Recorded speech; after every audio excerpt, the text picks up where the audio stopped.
एक शख्स गाड़ी से उतरा और बड़ी तेजी से एयरपोर्ट में घुसा। जहाज उड़ने के लिए तैयार था। उसे किसी कॉन्फ्रेंस में पहुंचना था जो खास उसी के लिए आयोजित की जा रही थी। वो अपनी सीट पर बैठा और जहाज उड़ गया। अभी जहाज कुछ दूर ही उड़ा था कि कैप्टन ने ऐलान किया, तूफानी बारिश और बिजली की वजह से जहाज का रेडियो सिस्टम ठीक से काम नहीं कर रहा, इसलिए हम करीबी एयरपोर्ट पर उतरने के लिए मजबूर हैं। जहाज लैंड होते ही अब वो शख्स बाहर निकला और कैप्टन से शिकायत करने लगा कि उसका एक एक मिनट कीमती है और होने वाली कॉन्फ्रेंस में उसका पहुंचना बहुत जरूरी है।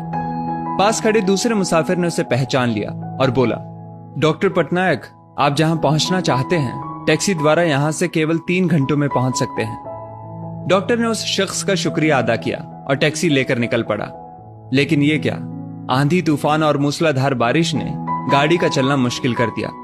फिर भी ड्राइवर गाड़ी चलाता रहा। अचानक ड्राइवर को एहसास हुआ कि वो रास्ता भटक चुका है। नाउमीदी के उतार चढ़ाव के बीच उस शख्स को एक छोटा सा घर दिखा।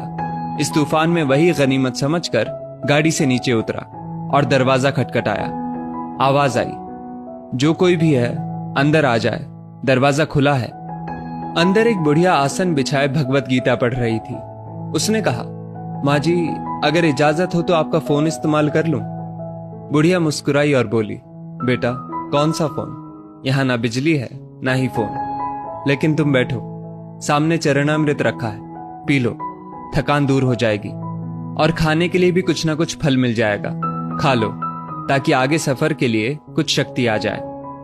डॉक्टर ने शुक्रिया अदा किया और चरणामृत पीने लगा। बुढ़िया अपने पाठ में खोई थी कि डॉक्टर की नजर उनके बगल में पड़ी। एक बच्चा कंबल में लिपटा पड़ा था जिसे बुढ़िया थोड़ी थोड़ी देर में हिला देती थी। बुढ़िया ने पाठ समाप्त किया तो डॉक्टर ने कहा, माँ जी, आपके स्वभाव और एहसान ने मुझ पर जादू कर दिया है। आप मेरे लिए भी दुआ कर दीजिए, ये मौसम साफ हो जाए। मुझे उम्मीद है आपकी दुआएं जरूर कबूल होती होंगी। बुढ़िया बोली, नहीं बेटा, ऐसी कोई बात नहीं। तुम मेरे अतिथि हो और अतिथि की सेवा ईश्वर का आदेश है।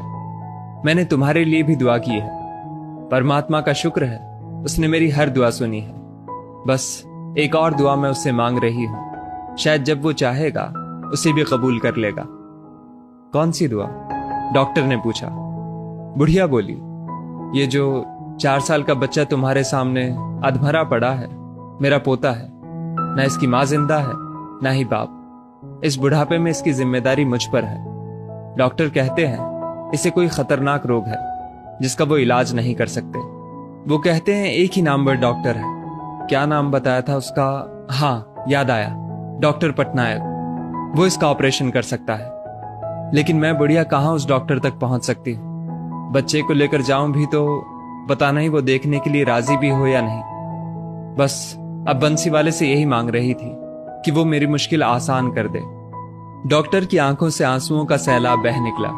वो रूंधे कंठ से बोला, माई, आपकी दुआ ने हवाई जहाज को नीचे उतार लिया, आसमान पर बिजलियां कौंधवा दी, मुझे रास्ता भुलवा दिया ताकि मैं यहां तक खींचा चला आऊं। हे भगवान, मुझे यकीन ही नहीं हो रहा कि कन्हैया एक दुआ कबूल करने के लिए अपने भक्तों की इस तरह भी मदद कर सकता है। दोस्तों, वो ईश्वर सर्वशक्तिमान है। जहां इंसान बेबस हो जाता है वहीं से उसकी परम कृपा शुरू होती है।